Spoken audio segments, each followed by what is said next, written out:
Guys, today we're going to be reviewing my GameCube collection. Now, I really enjoyed the GameCube when it came out. It had really good graphics, much better than the blocky polygons that were the N64. The games that were made for it were really solid too, especially the first-party ones released by Nintendo. Surprisingly though, despite how much I like it, I've never really been much of a collector of it. So most of the games I have here are just the games that I bought, growing up. So I have a good, 30, 40 here. It's a decent collection. I have a lot of good games. So let's start looking at it. First up, we have Alien Hominide.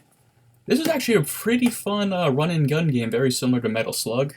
Actually, it really wants to be a Metal Slug when you play it. The grenades, the power-ups, everything. Not bad. Very cheap game, made by Newgrounds, the people that made Castle Crashers. I recommend it. It's a fun game. Then there's Animal Crossing. Who doesn't love Animal Crossing? If you don't know what Animal Crossing is, it's kind of like the Sims version of... It's Nintendo's version of The Sims, my bad. Had a brain fart there. The nice thing about it was it came with its own little memory card. Mainly because the game fit on an entire memory card. Took 58 blocks to play it. It had a lot of different events depending on the days. The seasons would change. At midnight, you'd go fishing, you'd find different kind of fish. It's really a fun game. And actually it wasn't the start of the series. The series started on the N64 with the Japanese-only game, but in America, this was the first Animal Crossing game. Really good. Bat and Kaitos, I actually haven't played this RPG yet. It looked pretty good. Graphics are nice on it. I know it's card-based, though. Had a sequel. I'm not sure how that one was, but... And there's Battalion Wars.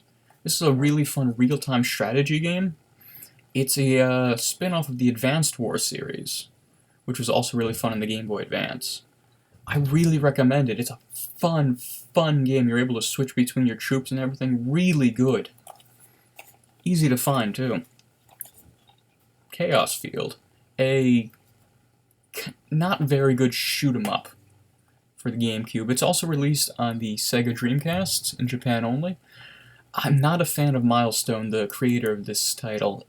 Your ship is way too big. You could choose between 3 different ships. Each of them had their own powers, but none of the ships really seemed good enough to use, and I don't know. It's unique in the fact that it's pretty much just one giant boss rush, which sounds like it'd be great, but I can't recommend it. And I have Chibi Robo. I didn't get very far in this game. I don't remember why. It was a decent game, though. It was fun. I can't remember what in God's name you do in it, though. Might need to replay it, though. Eternal Darkness. This is a damn good game on the GameCube. It's a good survival horror game. The very interesting part about this game was the sanity meter, in that when you stared at monsters or got damage or stuff like that, your meter would go down. And once it got to a certain level, weird things would start happening, like monsters would grow really, really big, or the game would mute itself, or raise the volume up, the camera would get tilted. It was a very fun game. You had to go through different characters' story to progress. Problem is, some of the characters were really hard to use, like Paul the Monk. I hated that chapter of the game. Overall, though, it's an extremely good game. Highly recommended. I don't think it's too hard to find. I think it's like a $20 game. Highly recommend it if you can find it. Final Fantasy Crystal Chronicles. I do not like this game. Final Fantasy has gone really down since the PlayStation times. It's really hoarded out by Square Enix nowadays. Sad part is, it looks really good. Like, even the back art, I think, still looks like it'd be a fun game. But maybe I should play it again. It's a real-time Final Fantasy game. But it had so many problems. The balancing issues were crazy. You had to keep replaying each and every level just to gain small bonuses to your stats. It was so hard to find new health upgrades. Maybe I'll try it again. Maybe that's the problem, but it's not very good. F-Zero, classic racing game. Super fast in comparison to Mario Kart. A lot harder than Mario Kart. I would fall off the areas quite a lot, but very fun game. Geist. I have not played that yet. Yep, haven't played it yet. Nickaruga. This was the game that got me into shoot-'em-ups.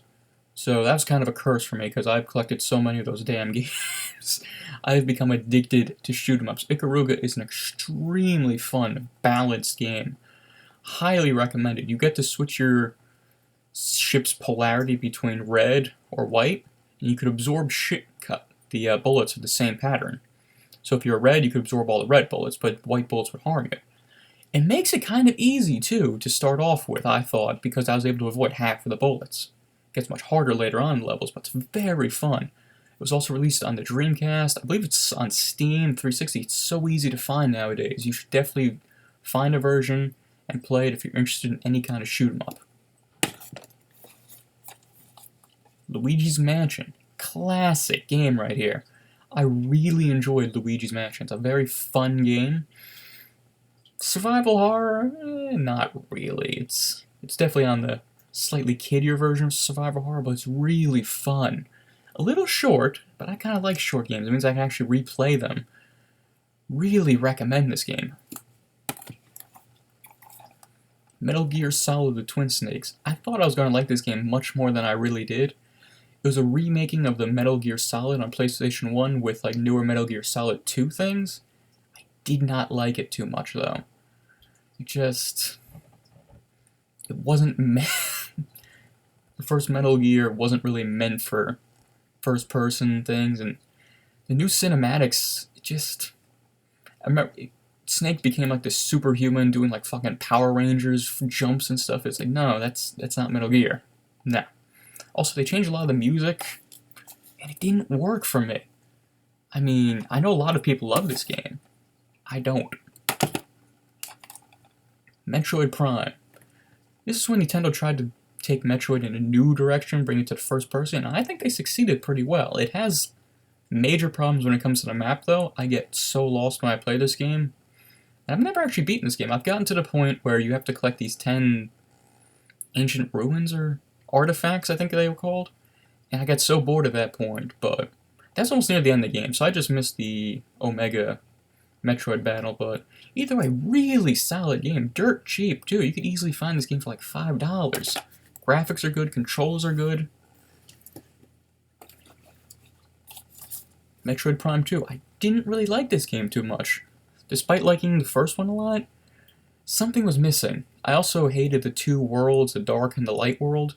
Because when you go to the dark world, you would lose so much health just by standing still, and you'd have to go into this bubble and wait an eternity to get your health back. I would stick with Prime 1. I mean, if you really love Prime 1, you'd probably really like Prime 2, but... Mystic Heroes. This was a bit of a... I don't want to say a kiddier version, but it was kind of a kiddier version of Dynasty Warriors. But you got magic and stuff in this, which really changed the game. And personally, I don't like Dynasty Warriors. If you don't know what Dynasty Warriors is, it's this like huge... I want to say it's a tactics game, but it's really not a tactics game. It's a button masher. But this was a really fun game. I believe it's also on the PlayStation 2 and perhaps the Xbox. The Game Boy Player. It allows you to play Game Boy Advance and Game Boy Color games on your Gamecube. It also has an adapter on the bottom, which I have in a drawer somewhere, that you stick onto the bottom as you can clearly see. The disc is a little hard to find. The adapter part's easy as hell. But yeah, I mean, you get to play your Game Boy Advance games on the TV. Can't beat that. Phantasy Star Online, Episode 1 and 2. This isn't the Plus version. That one's a little harder to find. It's the Phantasy Star games from the Dreamcast on your Gamecube. The nice thing about this one is you can go split screen, so you can play with, someone right next to you instead of the internet, since, well, the servers are down for the most part. Although I believe you can still find, like third-party servers, I guess you'll say, fan-based servers.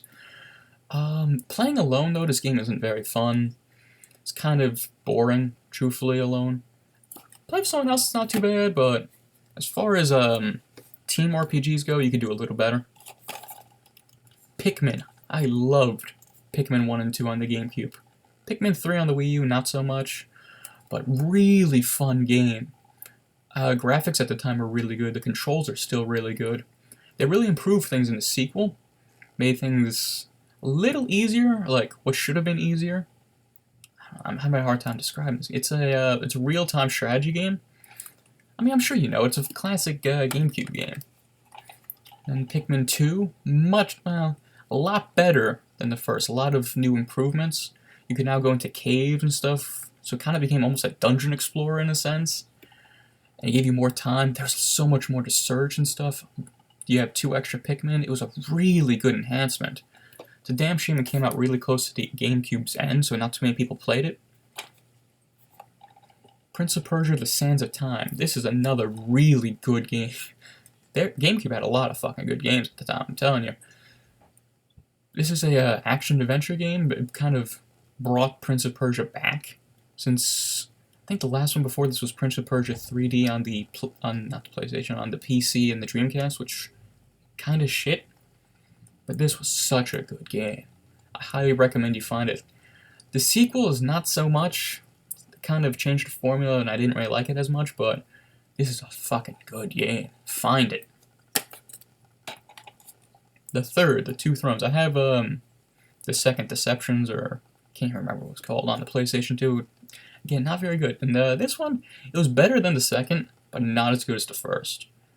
Actually, I do recommend this one. This one was pretty good if you can find it cheap.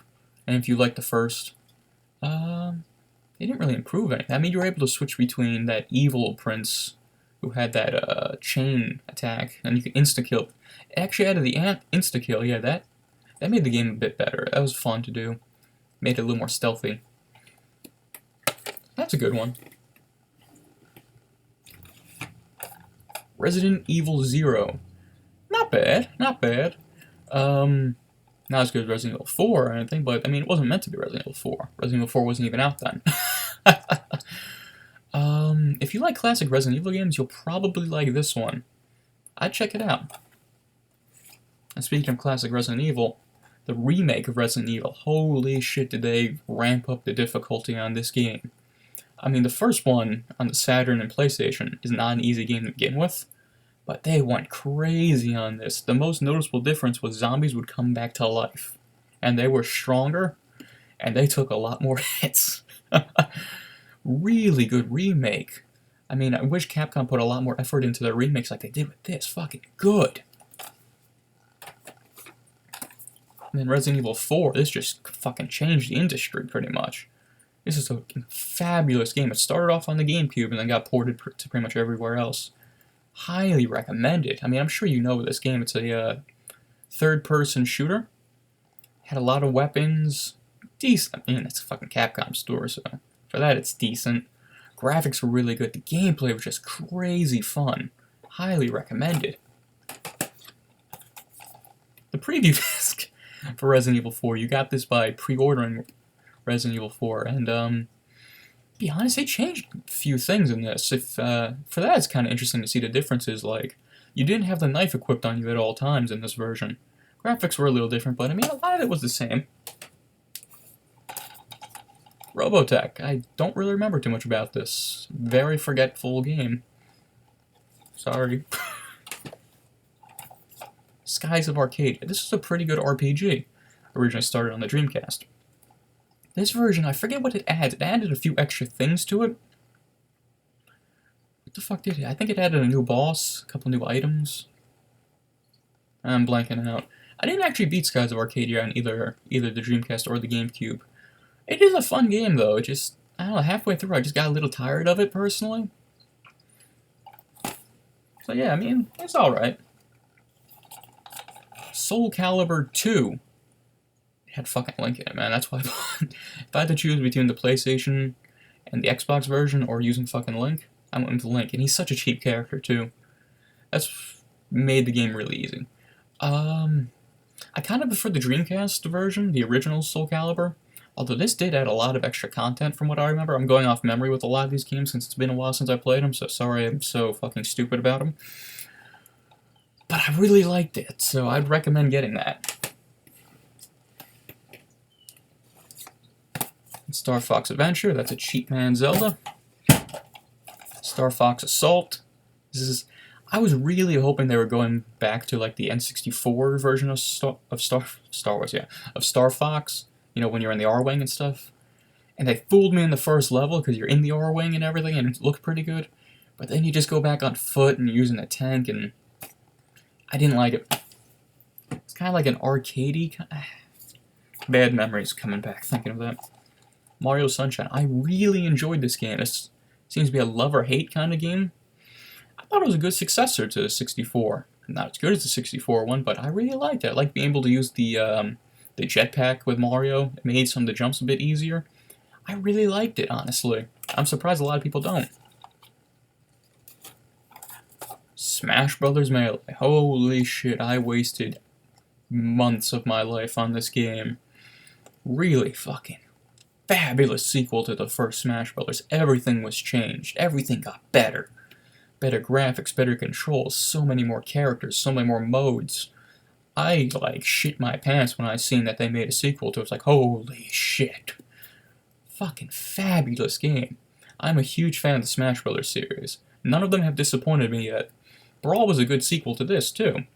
Brawl and Melee are very different, so some people prefer Melee, some people prefer Brawl. I like Brawl a little better, but I really still like Melee. Fucking good game. Tales of Symphonia. I'm not really a Tales fan.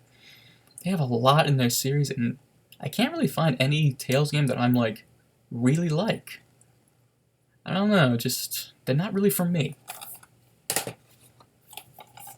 Beautiful Joe is an extremely good 2D action game made by Capcom. I'm going to say this is one of their fucking best games, too. Like, up with Mega Man. That's how high I'm putting this game. Very fun game. The difficulty was very balanced till the later levels when it got fucking crazy. But really good game. The sequel, not so much so. I didn't really like Beautiful Joe 2, or DS one wasn't too bad, but very different, not as balanced. Highly recommend finding this game. Dirt cheap, too, from what I remember. That's a good thing about these games. They're dirt cheap still. WarioWare Inc. This took the Game Boy Advance original WarioWare and added extra multiplayer stuff to it. Really fun. Oh my god, stayed up so many nights playing those stupid mini games with friends. Really good game right here. I mean, it's pretty much the Game Boy Advance game, just with extra content and the multiplayer, which is really worth it to me. Wario World. Surprisingly, I don't really remember too much about this game. I know it was Treasure helped develop it, and it was a pretty good, like, 3D action game, but I don't really remember too much about it. The boss battles are, like, anything. I remember you go around the stages, you collect treasure, collect coins, which you could then spend for, like, garlic, more health. Classic Wario. Oh, God. I remember I liked it. I can't remember anything else in that, though. Zelda, Ocarina of Time, and Master Quest. This was actually the first time I played Ocarina of Time was on the Gamecube. I didn't play it on the N64. And it was a really good game. I highly enjoyed it. I mean, I'm sure you know what Ocarina of Time is by now. Master Quest was a remaking of Ocarina of Time. It just changed up a lot of the dungeons and stuff. It made the game much, much harder. I haven't beat Master Quest. I actually got up to Ganon's Tower, which is surprising I got that far and I didn't beat the game. I was probably a good hour away from beating it. But this is a really good disc to have because, well, the N64's controllers are kind of brittle and fragile and, you know, a little bit funner to play on the GameCube. I don't really know if that game's hard to find or not. It's fun, though. We're getting near the end, by the way, guys. Twilight Princess. This is another good Zelda game. I'd definitely recommend this over the Wii because I cannot stand the Wii controller. I hate the Wii nunchuck and all. I can't stand. But for the game itself, it wasn't bad. I'd say it's about middle ground for Zelda. Not the worst, not the best. It was fun. Graphics were good. The weapons that you got, though, the secondary weapons, you know, that stuff, I didn't really like those too much. They were kind of bland and boorish. I liked the game, though. It was fun. Wind Waker. This was a really good Zelda game.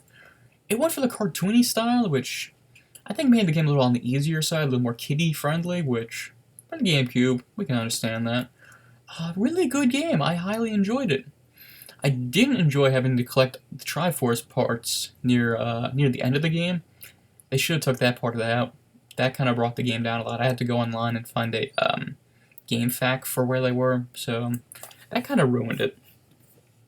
But really good game. Actually, all the Zeldas are pretty good. And Zelda the Four Swords Adventure. That's the correct title, right? Yeah, Four Swords Adventure. It was a lot different. You have the classic Link to the Past kind of style of gameplay, just only you could play with 4 different people. And the game was broken down, I'm going to say into kind of like arcade chunks. You'd play the game like level-based. Like all the levels would be like 10 minutes long. You'd go... It was kind of world-based, I'm trying to describe it. Kind of like Mario 3. And at the end you would fight like a boss. I can't really... I mean, it was different. Maybe not for the best, but they tried something new. I remember I got so many lives, though, it made the game so easy. Like, when I fought Ganon, I swear I had at least 80 lives, which made the game kind of a joke. And these are just kind of newer games I haven't added to my collection yet. Time Splitter 2, I haven't played that game yet. Super Monkey Ball 2, this was a really good game. I played it a few years ago. I was surprised how much I liked it. It had a lot of content, a lot of mini-games outside of the main quest of just a giant kind of like... I want to say giant pinball, but that's completely wrong. But, you, like, guide your monkey down this ramp to get to the hole. Golf, that's what I'm thinking more of, golf. Not bad, not bad. And, Paper Mario, the 10,000-year door. The 1,000-year door. Oh, God. God, I can't remember anything about this. I'm actually going to replay this game probably today, play it a little bit longer, but, I hear really good things about this. It, like, elevated the game a lot from the first. And the first one I thought it was slow, a little too easy. I'm kind of hoping that this one's a lot better than that. So, I mean, I'll find out in a little bit, I guess, when I start playing it. So yeah, that's pretty much my GameCube collection. It's not too big. I haven't really gotten any of the rare games. Like, God, the only rare game I can think of is Fire Emblem on that. But I hope you enjoyed it. I mean... Just let me know what you want to see next. I'm open up to ideas. Have a good day now.